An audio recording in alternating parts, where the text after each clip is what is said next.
What's up, Shelf Addicts? Welcome back to the Shelf Addiction Podcast. Today on Book Chat, we are continuing the Mercy Thompson series with its latest installment, Book 13, Soul Taken. Stay tuned.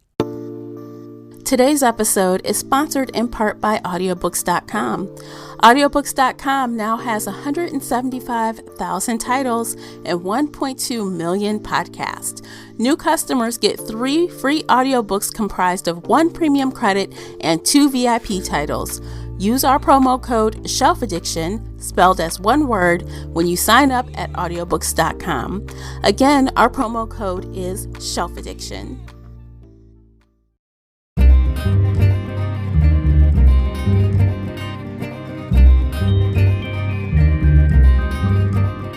Hey everyone, I am your host, Tamara, and welcome back to the podcast. If you're new here, we're going to feed your shelf addiction with fun book conversations, bookish topics, and more. It's like listening in on your favorite book club.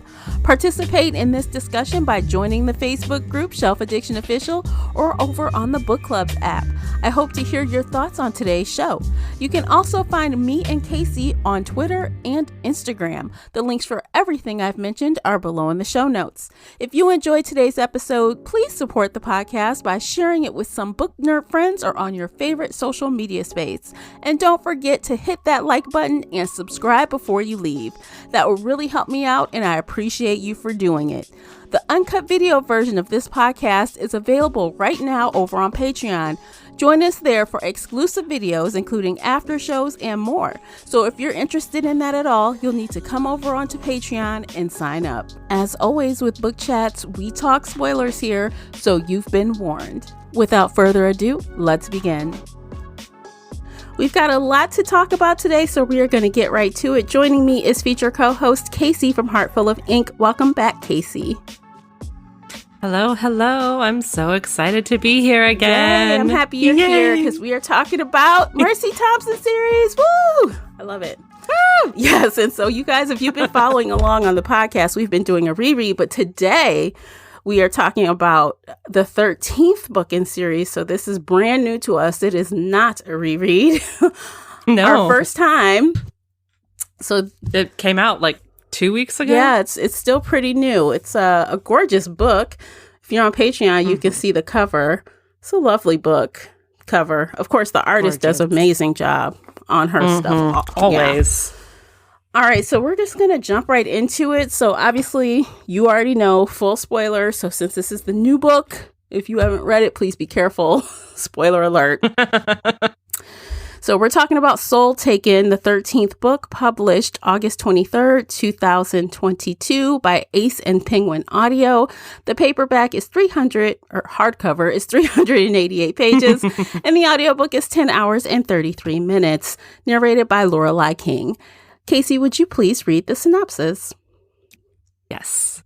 Mercy Thompson, car mechanic and shapeshifter, must face her greatest fears in this chilling entry in the #1 New York Times best-selling series. The vampire wolf is missing.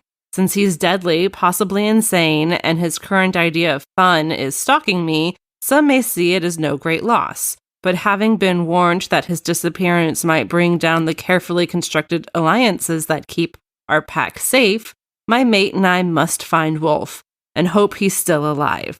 As alive as a vampire can be, anyway. But Wolf isn't the only one who has disappeared. Now, there are bodies too. Has the Harvester returned to the Tri-Cities, reaping souls with his cursed sickle? Or is he just a character from a B horror movie and our enemy is someone else? The farther I follow Wolf's trail, the more twisted and darker the path becomes. I need to figure out what's going on before the next body hits on the ground is mine. All right. You guys, I had to turn my fan off. It's hot. All right. So, as we do, high level, what did you think when you finished the book? I love it because it's Mercy. I have some criticisms, but, overall, high level, I was very happy with this installment. I love Mercy. I love how she's grown over the years. Jumping from book 4 to book 13 was a little jarring, but I'm still happy with it. Okay. So for me, I too enjoyed it. I also liked the story overall. I really had a good time with, I guess, where Mercy and Adam are in their relationship. I loved that. So I think that carried me through. I was like looking forward to their parts every time. But yeah, like you, I also have some criticisms. And it was interesting not to, for once, fawn all over it. I didn't have that reaction this time, but I did enjoy it immensely, as I always do. Yes. And I think that's how a lot of the readers are reacting right now, from what I'm seeing. I was trying to avoid all spoilers before reading it. But yeah, no, there's just something slightly off about this book. Yes. And we should note, like, this book is late. It's late. The author had to take a break. She had to deal with stuff, and then she turned this book in late. So I don't know if that has anything to do with how this book is. I have no idea, but it's different. The vibe it's just different, right? Not like where it's off the charts, like what book is this? What series is this? It's not that way, in that way. But it was authentically Mercy, but it was also like a little darker, but like it was... It's just a little off. I don't know how to word it exactly. Yeah. Because it wasn't necessarily scarier. No. It wasn't more violent. Like, we've seen some violent stuff. The bad guy wasn't that bad. The worst thing was... We got some really interesting backstory. Yeah, we got a lot of backstory. I think, actually... So, there were really two bad things. There was, like, obviously, the vampire... What's his name? Barada? What do you say? How do you say it? Barra... I don't know. The guy who Marsilia ran away from, the head vampire dude. And I think the Bonatarta? I don't know. I'm absolutely mispronouncing that. It's some Italian. I feel like the audiobook narrator says like burrata or something, but I'm like, isn't that like a salad with tomato and basil and mozzarella? I don't know. But, you know, yeah, I can't pronounce it either. But also, this weapon, this Fae artifact, this artifact is actually, I think, a villain, too. It's like, oh, absolutely. Yeah. It's the sentient being that just wants blood and souls and to kill and kill and kill. And it can kind of mind control people.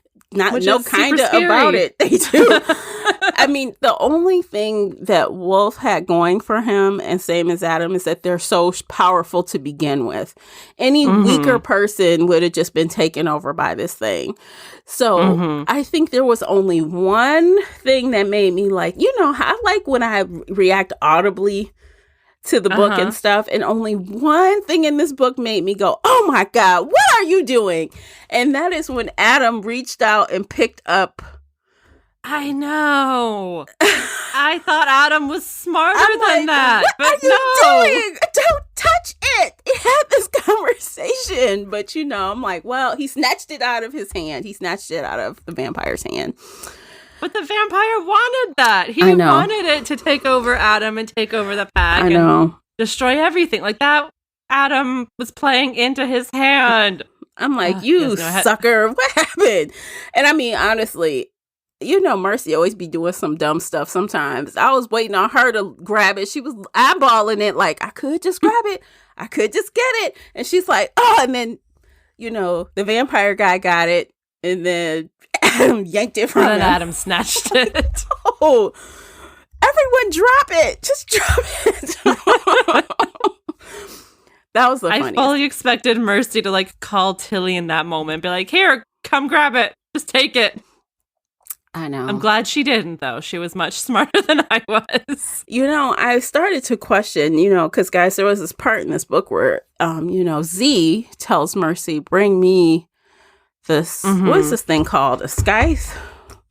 There was a whole debate about the word choice of scythe versus sickle. Yeah. And but this looks like the nerd and me loved it. I loved the debate. Because the scythe has the round thing, right? It's rounded. A sickle is straight, right? Or is it reversed?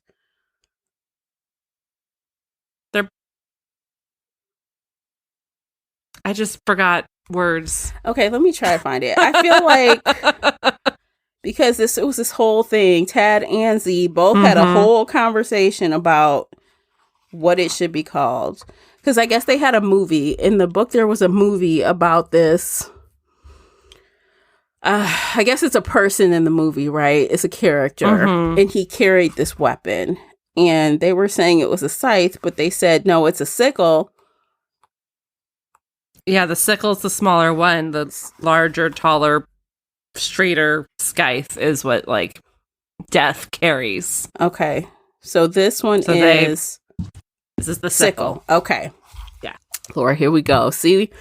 Tad would be looking at us like... So, what was I saying about the sickle? I don't even know. I lost my track. Well, lost my path. What was I saying, Casey? I don't know. I don't remember. I just had to Google words. I don't know. I must be tired. I must be losing my brain today. We're all tired. I'm tired. But I have a legitimate reason, you guys. So, it's still hot outside and my air went out yesterday, so I didn't sleep well. I've been sweating all day. Oh, that's so awful. Yeah. I have no excuse. I have no excuse. I just don't have a brain. Oh, no. You have a brain. It's in there. Somewhere. It's hiding right now. So, sickle. The sickle is the other bad guy, and the thing's just wild. It just takes people over. So, let's go back to the beginning. So, the beginning, we start where Marsilia just kind of shows up. Well, no, let's go back. I was about to say, the beginning is Mercy getting hit in the head with a pumpkin. Yes, which is hilarious. They're out there, like, playing a game, and who hits her? Was it Ben, of all people? It was Ben. Hits her. Ben admitted it. He hit her in the head with a pumpkin, and she got walloped. Like, she got hit hard. Because they were playing their werewolf version of baseball, but with gourds and pumpkins, and so he hit the thing and it flew and hit Mercy in the head, knocking her out and almost giving her a concussion. I mean, he hit her in just the spot where who was that said people have died or gonna get hit, like right in this. I think Mary Jo may have, it was like, or Adam even. It was like right in this sensitive spot. I guess she has a hard head because she survived. But he actually admits to it because I think everyone thought she was mad about that, right? So he kind of just saunters over to her at their little group dinner. And he's like, yeah, it was me. And they're playing off of his like accent, his British accent. As they always do. Yeah, it's kind of funny. I'm like, oh my gosh. But the most interesting thing to me, so after the game, they go have dinner and it is revealed that Sherwood, remember Sherwood, you guys? I remember Sherwood. We haven't seen him in the first 4 books, but I remember when he comes. He's the guy, he's the wolf that has no memory. And Bran sent him there. And he's missing a leg. He has a cat. That's fun. Entertainment value. So he remembers who he is. He remembers. And I'm like, oh, shit. And it comes out that he is very, very dominant. More dominant than Adam. Well, because it's a question. The question is, I don't think it was clear if he is more dominant than Adam. He said he would not fight him because he's not 100% sure he would win. Well, that's just saying that Adam is also really strong because right now Adam is technically the 4th strongest alpha in North America. And Sherwood, spoiler alert, everybody, is actually Bran's older brother. Yeah. So he's really old, really powerful. He is more dominant than Adam, but he doesn't necessarily want to take over the pack. And he admits at the end of the book that he would not be as good an alpha as Mercy and Adam are because they are the alpha pair. Yeah, he was saying normally, because of course Mercy has to correct him. That's not how it works. And he's like, normally, no, that's not how it works. But the magic in this pack, because you, Coyote, weird stuff, because you guys are together, you guys are one. So the pair of you as one is a better alpha than me. And he admits it. Yes. He knows that. So he's like, yeah, and I'm his fine. wolf is willing to, stand down because if he tries to overtake Adam, it will ruin the pack, and the pack is kind of at war with the rest of the world, and yada, yada, yada. So honestly, and I'm not sure he would win because they're one, and we know how Mercy is, she would never just let Adams get his ass beat. She would jump in, and she has her handy stick and other things at her disposal, and she wouldn't want to kill Bran's brother, but she would to save Adam. She would. Also, Adam has this second werewolf beast inside of him, thanks to the curse from the witches from another previous book. Yes. And I think that would pop out and try to protect Adam. Oh, yeah. And that may or may not be stronger than Sherwood. And that thing is like a real beast. Like, he's not all the way in wolf form. He's not all the way in human form. He's some type of hybrid, scary looking thing you imagine when you think of werewolves in movies, right? So his legs might be looking weird, but he's upright. He can't talk because his mouth is full of teeth, but he's scary in that way. He's very scary and very violent and ready to kill everybody. Adam himself is kind of scared of this monster and doesn't want Mercy to see it or be around it because I don't know. I feel like Mercy could take it on. I don't think that beast really wants to kill Mercy. Doesn't. I feel like there's something in there. Although I do think that beast fights dirty, right? Which is why Adam would win. Oh, yeah. If he was in that form, he would win. Oh, yeah. But he would win. I don't think anything in him would hurt her. So, I mean, even, what's the old vampire? I'll just call him Vampire B because I don't know how to pronounce his name. Even he said, had, this sickle had, taken you, or whatever, you still wouldn't have killed Adam, or he wouldn't have killed you the other way around. He wouldn't have killed you because it's something about you two. Again, it's something about you two that they just have that special bond. He would have killed the whole town, right? But he wouldn't have killed you. Yes. And that was part of his evil plan was to have Adam destroy everyone else except Mercy because this vampire wants Mercy to suffer because, again, in one of the previous books, she bested him. And so now he's like, got to take it out on her over and over and over again. And that's his big bad plan, is just to keep calling her and harassing her. Bonarata. That's it. I got it. Bonarata. Okay. Yeah. So he's had this long plan. It's like a long running plan again, where he's like, again and again and again. He's been calling her and hanging up. He's a crackhead. Like, what is he doing? Like, he is doing the absolute most. And then he steals, or, he has Wolf, thinking he's going to do some damage, but just enough to pull her in, right? Just enough. Yes. So, I don't know. One of the things I really liked about this book was all of the callbacks to the old books. Because we just finished reading Bloodbound, there were so many little details that were more fresh in my mind, I guess. Like the ghost Daniel. Daniel died in Bloodbound, and I don't really remember his ghost showing up again any other time. But he was here. He showed up. And then there were a couple other references to Bloodbound. There were references to all the other books with the witches, obviously, and when Mercy was kidnapped and taken to Italy, and her fight with the vampires over there. Like, there was so much. And I just really appreciated that. Like, this didn't feel like Patricia Briggs didn't have any new ideas. It felt like it was part of this longer story with all of these details still tying together, still absolutely necessary for this to happen. And, Monotara leaves at the end. Mercy lets him go because she's trying to save Adam from the sickle, and he gets in his helicopter and he leaves after he promises her death and destruction forever.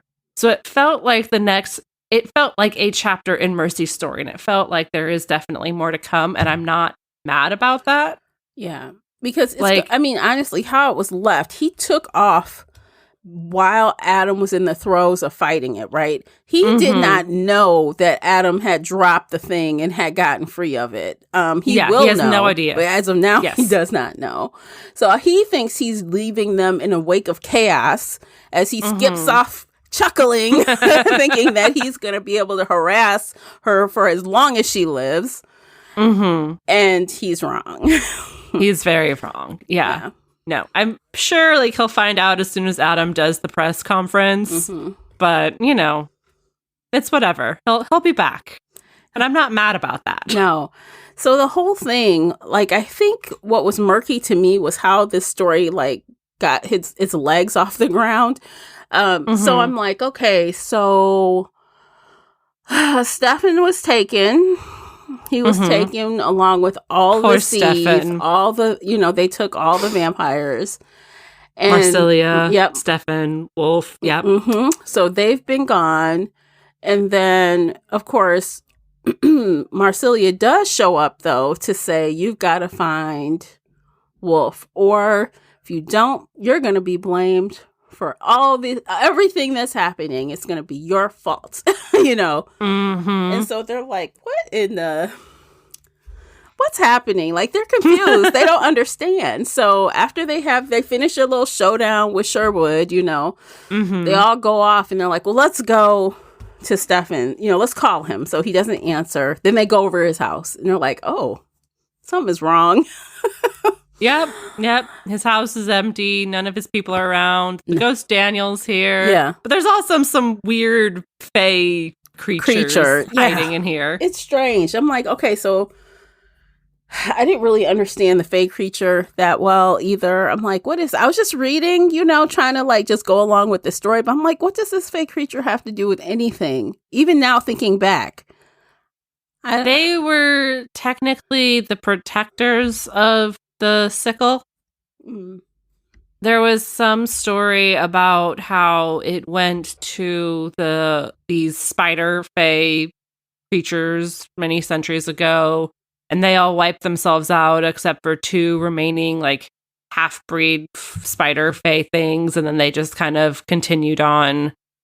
And they can kind of control it, or it can't control them. There was something about how they were like the only ones it couldn't mind control. Okay. Because I know like these things like, Mercy, of course, gets entangled with this thing and she has to like go have, Z remove. Oh, God, that was so creepy. Oh, my gosh. So there's like spider eggs or some mess going on in her hands. In her coyote form. Yeah. So on all 4 feet, she jumps on the spider thing and those little prickly hair things break off into her feet. And then she keeps forgetting about it. And Adam's like, you said we have to go see V about your feet. And she's like, what? No, we don't. I don't want to go. And they have to pin her down. But she's in pain. She can't even really walk right because her feet hurt. Like, that was like a point of thing. Like, he's like, take some aspirin. She's like, I didn't take aspirin, but whatever. But, her feet hurt. Like, we got to go get this taken care of. And even C says, you should have came sooner. It wouldn't have been as bad. And she's still like, no, don't look at them. Don't hold my foot. It's fine. It's fine. You want little spiders coming out of your face spiders coming out of your body? You want Nope. So they had that, and there's like, so after, I don't even know what they did next. What did they do next after the spiders? They went to go look at the dead bodies. Oh, that's right. Because they found out that somebody was going around slashing bodies, and so there was the part fae guy in the grocery store. There was the witch. They went to the coroner's office and we got a scene from Adam's point of view, which I appreciated. I didn't think it was strictly necessary, but it was good to like be in his head and just see how he was doing. Yeah. That's when he left Mercy in the car and he didn't want to leave her in the car and he went in and then came back out and got her. Yes. I'm like, oh, even she's like, leave me alone. I just want to sit here. Like, okay, girl. But yeah, there was a lot going on. Like, It was a little slow. We've had some very action-packed books. This one was not one of them, but there was a lot of layers to it. Yeah.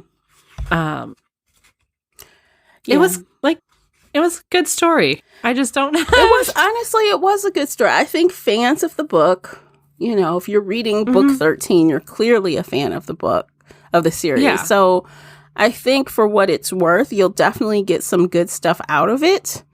There's a lot of revelations that are important and interesting.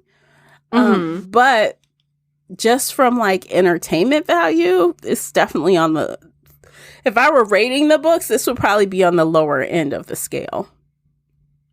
I feel like I'd put this one around the middle point. It's not one of the top favorites, but it's not one of the worst ones. I feel like there have been worse. Yeah, this wasn't the worst, but it's if I have 13 and there's a scale, I feel like it would be closer to the bottom than the top. Yeah. Yeah. Because it's uneven. So 13 is uneven. So there's no real center, right? Yeah. So that's just me. That's my 2 cents. So actually, this is a good time to take a break, and we can figure out what else we want to say about this book. We'll take a break. We will check out the commercials. And while you're doing that, please feel free to hop on over to Amazon and take a look at the book review journal and notebook. They're available for you. Cute. They are cute. I love them personally. They're so cute. Yes, I love using mine. Yeah, I use mine a lot too. So yeah, come right back and we'll continue. Stay with us. Today's episode is brought to you by the Shelf Addiction merch store. Check out all the bookish t-shirts, notebooks, mugs, and more. Don't miss out on these original designs, perfect for any book nerd. Support the podcast and visit shelfaddiction.com/merch and pick up your next favorite bookish item. Welcome back, guys. We've sorted out what we're going to talk about a little bit. Yes. It's funny. Go ahead, Casey. I was going to say, so one of the things that really annoyed me throughout this book, or it annoyed me at the end of the book. Warren has been Mercy's best friend since long before she really had anything to do with Adam. Mercy was the one who took Warren to Adam, many, many years before the start of Moon Called. They are closer than close. And something is bothering Warren. We don't know what it is yet, but he has something up his butt. He is angry all the time. He's sniping at people. Mercy asks to help him and he yells at her. Oh my God. I'm he curses at her and everything. He's I know. Keep your nosy self to yourself. Yeah, he called her a Miss Know-It-All nosy person. He got so angry with Mercy, and she tortured him by checking every single book on 18 bookshelves in Marcelia's house until he calmed down. Yeah. But anyway, we get to the end of the book, and it turns out that Kyle had bought Warren a new car, but it's a fancy technology new car, and it just beeps at him constantly. And it is annoying him, and that's his whole problem. Mm-hmm. Which was dumb. I was just what? Yeah. Excuse me, what? This car made you curse at Mercy? This car had you almost getting in a fight with Daryl? In the car, on the ride over? Multiple times. Right, for the past a week, or however long it's been, he's just been an asshole to everybody. He was about to take on Daryl, even though he doesn't want to be number 2. He's happy as number 3. So I guess the one, caveat about the car is apparently, according to Z, because, finally he does ask Mercy to look at the car, and then Mercy in turn asks Z, and he finds that there may have been some magic at play trying to protect him, right? So Kyle bought this car with the intent of protecting him, and supposedly he thought about that all the way home with so much force and love that because he's in a magical household and he's around magic people, I guess car just kind of listened and said, I'm gonna be protective to the moon and back and annoy the hell out of you with every single ding and warning I can possibly give all the time. Yes, that's exactly what that car was doing. It would ding. It would be like, we're low on lighter fluid. Let me ding 3 times. Now let me text you. Now let me email you. Now let me email Kyle too, just because I'm a smart car and I can email everybody. Yeah.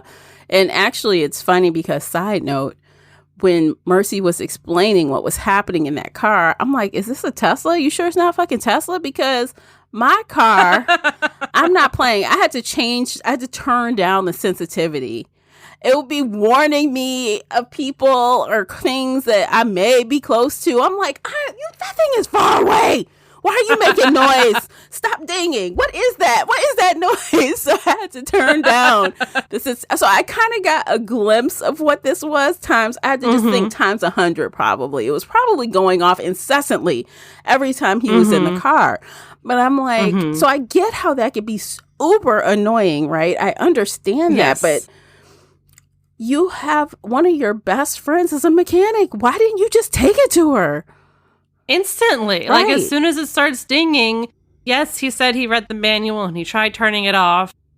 It didn't work, obviously. Mercy tried that too. Didn't work for her. But he could have just taken it to Mercy instantly. Like, it felt almost like a slap in the face to the reader. And it felt like a betrayal to Warren's character that it was just the car. Yeah, it was a big that was fake making out. him this. Yeah. It was a big fake out. I was preparing for the worst. I thought like Kyle was going to leave him and, you know, go be with Zach, who is living with them as a roommate or something. Or maybe Kyle was pressing him to adopt a kid or something crazy. Or something. Yeah. Something extra. Something huge. Something extra.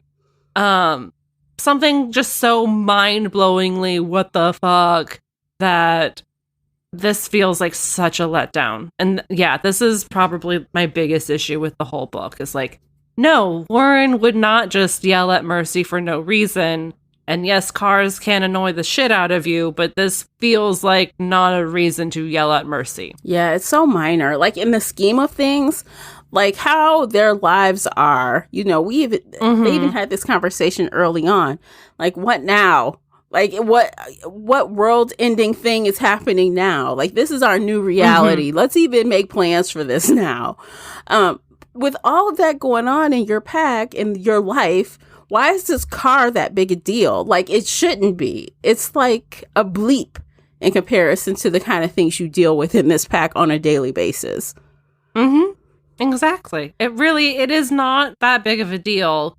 And again, like, he could have gone to Mercy day 2 or day 3 instead of dealing with the car for 3 weeks and then calling Mercy at the last minute before he had to go tell Adam what was wrong. He only did it because Adam gave him an ultimatum. He said, you got 2 days to get this stuff sorted out. You figure it out. Or come talk to me. Right. Yeah. And like, no.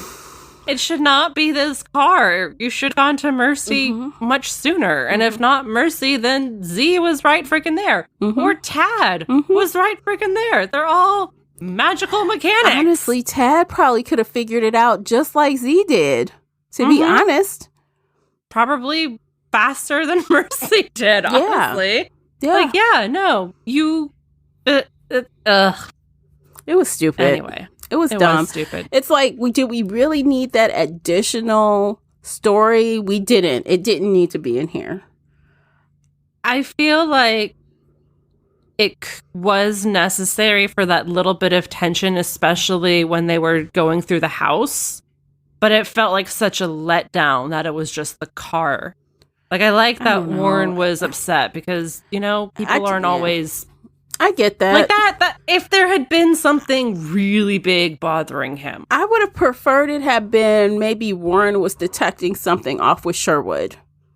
Maybe if it had been that. You know, it could have been anything but that. But I still feel like there could have been a way for Warren not to be happy.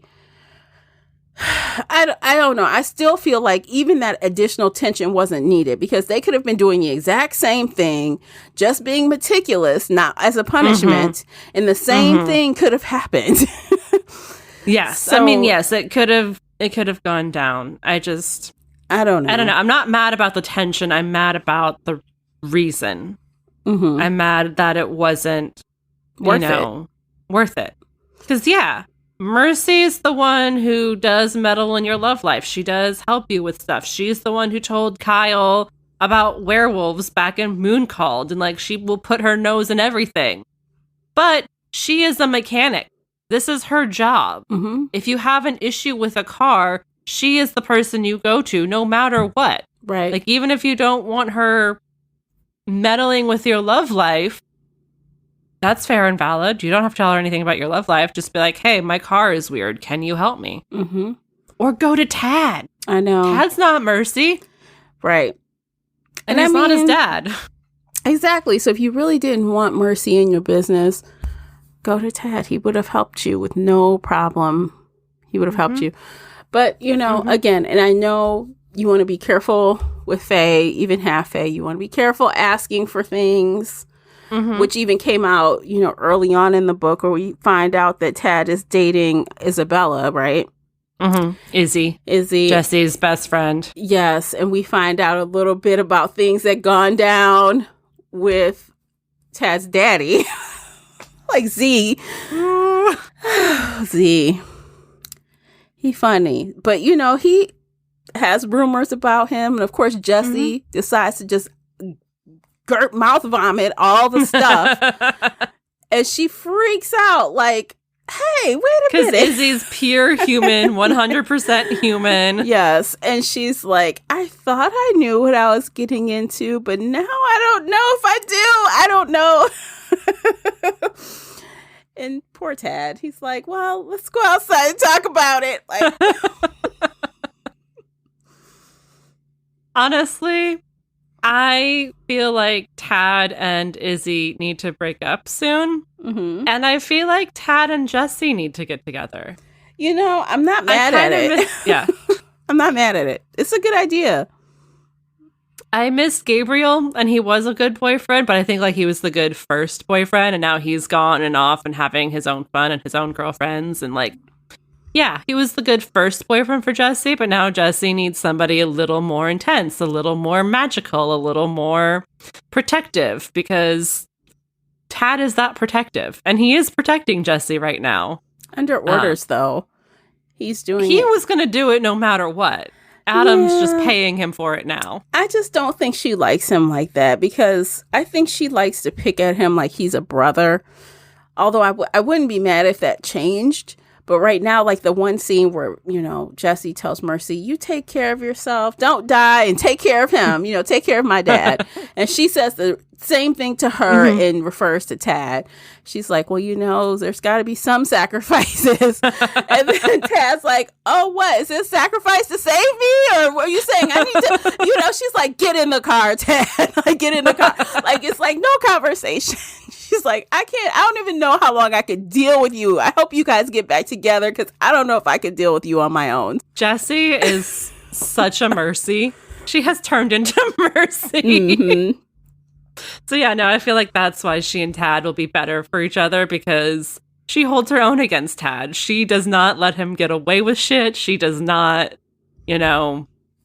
let him just protect her and roll over and accept it. She fights back tooth and nail. Yeah. And yeah, no, I think I like Izzy, but she's just the sweet little human girl who's way in over her head. Jesse's human. Let's not forget. She's grown up in that life, right? Mm-hmm. Same as Mercy. She grew up in that life, but she doesn't even have Mercy's ability. Mercy has some tricks up her sleeve. She's just human, but she is. I don't know. I feel like, at first the author tried to make it seem like Jessie had matured a little, talking about her natural hair color.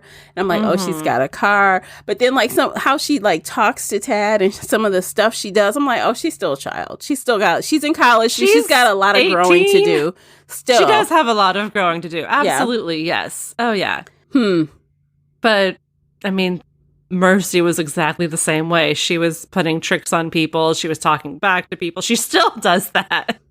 They mentioned the blue hair dye incident. They mentioned quite a few other incidences. Oh, no. That Mercy has pulled. Yeah, Mercy, I think, has graduated to a new level, though. Like, she's graduated. Oh, she has. But she will, like, curse you out. She will curse you out. Like how when Z had tossed a ring at Adam and he grabbed it or something. And then she's like, wash your hands right there. Clean your hands off. And then she turns around and see, like, if you ever throw something at my maid again, he's sitting there like, oh my God. And Adam is kind of chuckling like, hey, somebody else can get it besides me. She goes and he's off. like, yeah, Bran has that look too when Mercy yells at him. Yeah, she was like, and she wouldn't let it go. She was like, hey, you don't do this, I won't do that. Okay? He's like, done and done. Okay, fine. I'm done. Yeah. It was... Mercy's very protective of everybody she loves. And if you throw a cursed object or haunted object or whatever it was at somebody she loves, she will yell at you. Yes, absolutely. He deserved that, though. I'm like, come on now. What are you doing? He doesn't think sometimes, I think. He's just old and, he just... And they keep kind of mentioning that. So I feel like that's going to build up into a future plot line. That Z has been kind of collecting all of his old toys, all of his old objects, things that have lots of power. And somebody even mentioned in here, Mercy's only known Z for 10 years. And in that time, he's been this sweet old grumpy mechanic who, is kind of very helpful. He is very helpful. He does seem to be like a good guy now. Right. But he wasn't always good, and he did make a cup out of the skull of a child and force the king to drink from his child's skull, and he did a lot of bad things. And if he's collecting his old magical stuff, then he's kind of gathering his power. And there was a book where he and Tad were kidnapped, and they are still finding pieces of the kidnappers. And everybody is very, very scared of Z. And so I feel like that's going to grow into something. Yeah, it will. They should be. And I think, even in this story, there was a time where Mercy was second guessing how well she knew Z, right? How much she could trust him. Like when Tilly offered up, hey, give me the sickle and I'll protect your family, or I'll do, she was wondering, like, well, who should I give this to? Should I give it to Z or give it to Tilly? So she was really questioning her friendship with him and how much she could trust him. That ties in with what you were saying, and I think that will be an issue later. So it was tied up nicely in this installment, though, because she made a bargain with him. I'll give you this if you promise to destroy it. Which it needed to be destroyed. Right. So instead of him holding it or storing it, he did do, because, they follow through with what the bargain is. So she rightfully smart, using her brain, decided to make a bargain instead of just giving it to him. But who knows? I don't think he'd actually ever outright turn on her. But I think there would be some room for misinterpretation of what he's doing. Yes. Oh, yes, for sure. Yeah. Unless he is really, his old, true, evil self. Maybe he hasn't mellowed in age because, somebody else in here said 10 years is the blink of an eye for an ancient fae. And he is over 2,000 years old. Yes. But he cares a lot about her. He does. You could tell, when he healed her, that wasn't a part of the original bargain. The original bargain was to just destroy it. And he says, you know what? It's not even. I'm going to make us even. So he heals her, right? So I do feel like even if he is his bad self, what if he is that way? I do feel like everyone has a line they won't cross. Everyone, even the worst people, have one person that they would not harm, right? And I think that might be Mercy for him. Which is good. We need Mercy to humanize him. Right. But that doesn't mean she won't have to stop him one day for doing something outrageous. Exactly. So, What could be next? Theories and theories. Yeah, we know that Briggs loves to bring stuff back from books past, right? So it's totally possibility. It's a total possibility for us to go maybe one or two more books before anything actually happens, or with more, that. Or more. Yeah, because she's usually pretty good about like alternating the different factions that we fight. So, you know, we're just dealing with the vampires now, but the vampires are still a big threat. We just got over the witches, but there are still witches around that kind of need... There's some white witches who need help, but there's some gray witches, and I don't think there are any black witches nearby, but there could be. And, well, they killed them all for now. They killed, you know. And we're still dealing with the humans. The humans don't really trust werewolves anymore, so that could be a whole new big issue. And we've pulled in... You know, Coyote, he showed up for a brief moment here and was like, yeah, no, there are world eaters. We need to make sure they don't come back. And Mercy's like, well, I killed that river monster however many years ago that was. God. And speaking of that, I'm like, why are you talking about that fucking river monster? Stay focused. Stay focused. Why are you talking about that right now? Don't you, like, hurry up. Like, why are you having this conversation? I'm like, what are you doing?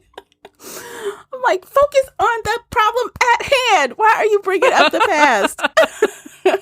This is like an Focus urgent on one situation. thing at a time. Like, there's a fight going on, and you're like in your head talking to your damn daddy. Like, okay, like, it felt slow-mo to me, but I'm sure it was much faster. But it felt slow-mo. I'm like, oh. It did kind of slow that moment down, but yeah. But anyway, like, she keeps shifting around things, so maybe we'll get to the Fae soon, but I feel like there's going to be more buildup with Z before we get to his turning point. And Stefan, he has been hurt and injured and tortured repeatedly over the past several books. Yeah. I mean, for most of the series, but, like, I just want him to have peace and happiness, and we finally got some insight into his history because Mercy dreamed about him. Yeah. But, damn... He needs help.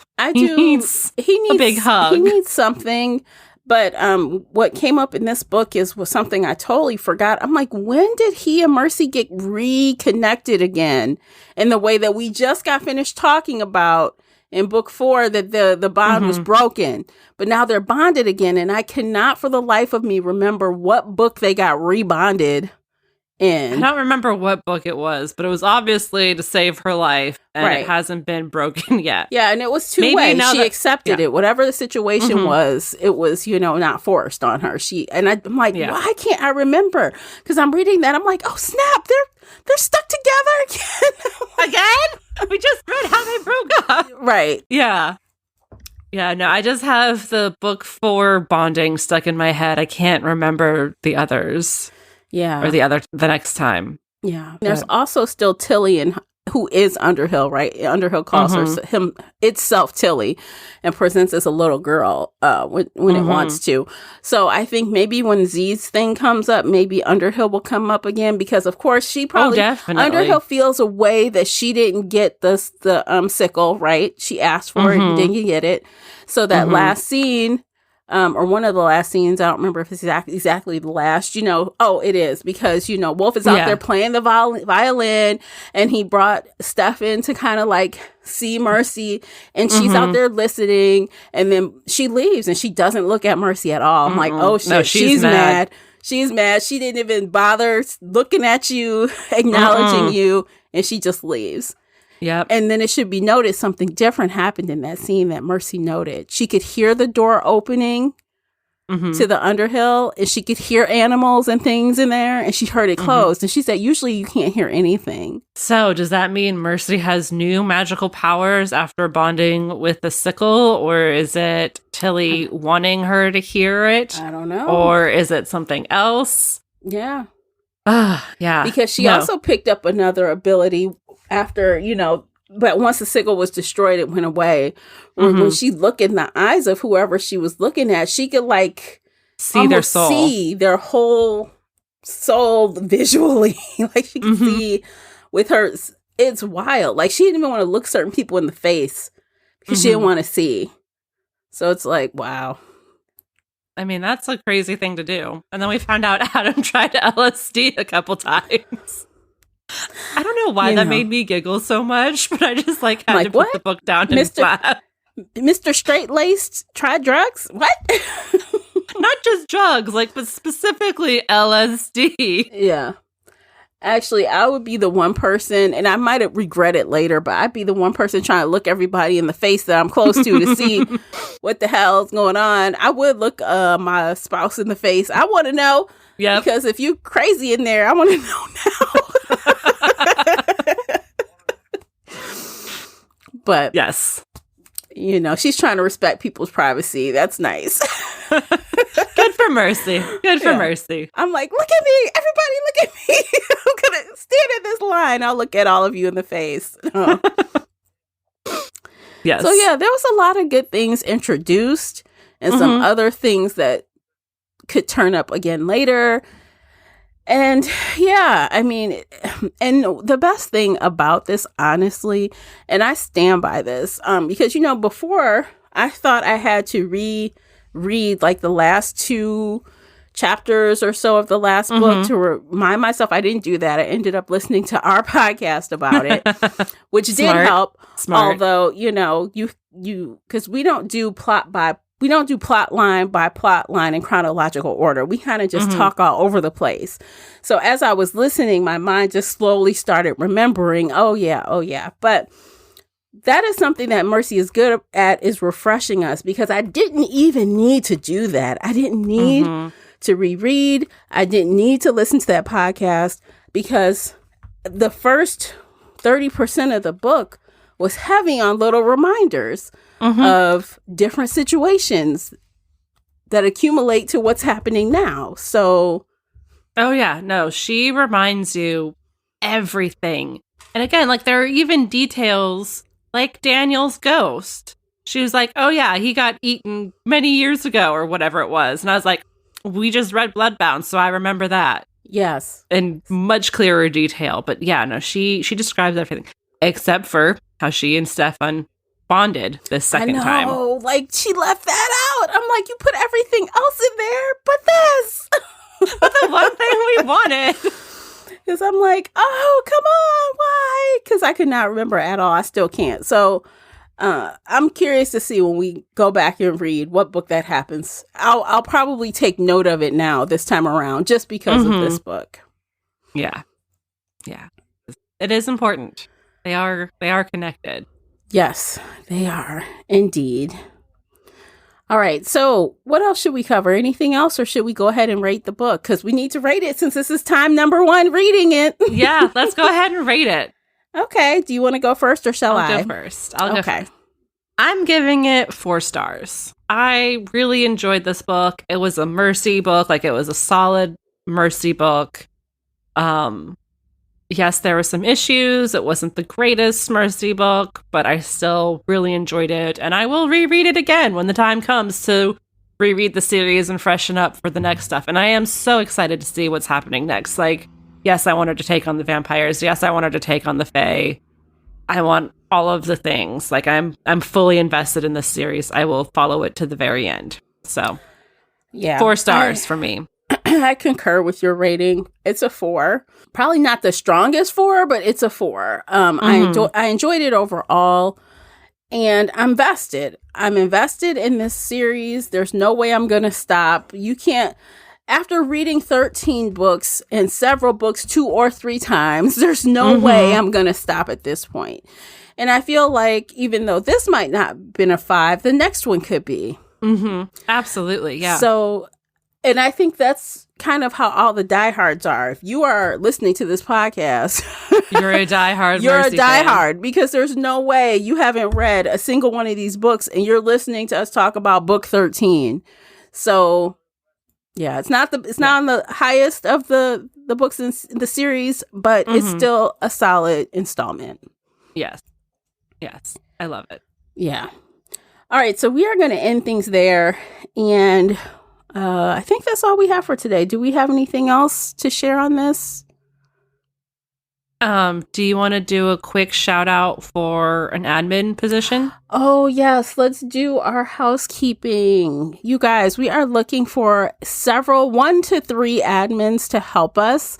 We're actually looking for moderators for our social media outlets. And so for that, we're talking about our groups, our Facebook group, Shelf Addiction Official, our book clubs app group, Shelf Addiction, and our server on Discord. So 1 or 2 or maybe even 3 of you. That would be awesome if we could get a couple of volunteers to help us grow and strengthen these groups.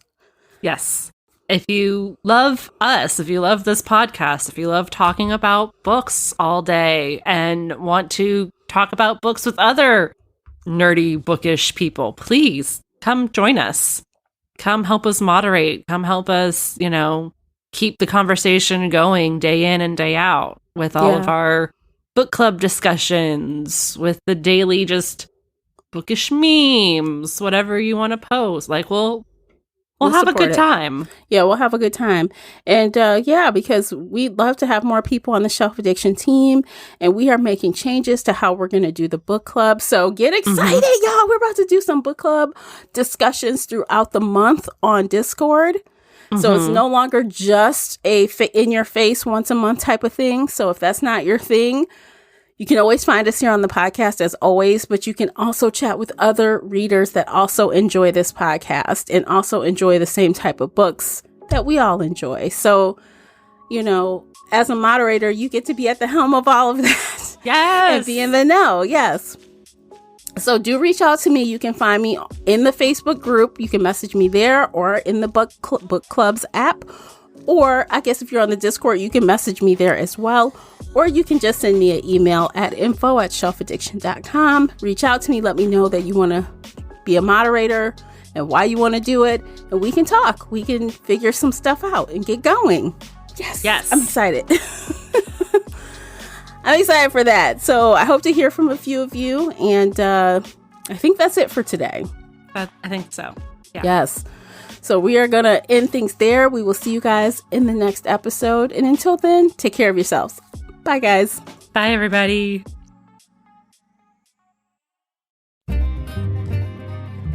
If you enjoyed today's episode and would like to show your support, there are a few things you can do. Head on over to Apple Podcasts and leave a positive 5-star review, or like this episode on your favorite podcast player. It seems so simple, but it really helps me out. You can share this podcast with other book nerd friends or on your favorite social media space. You can also join the Shelf Addiction Patreon family. For as little as $2 a month, you will help us produce even more awesome content for your ears. You can also consider joining the Shelf Addiction Official Facebook group, where we talk all things bookish and more in a safe space. The Shelf Addiction podcast is a part of the Nerdy Maven Network. You can also reach us via email at info@shelfaddiction.com. Thank you for listening.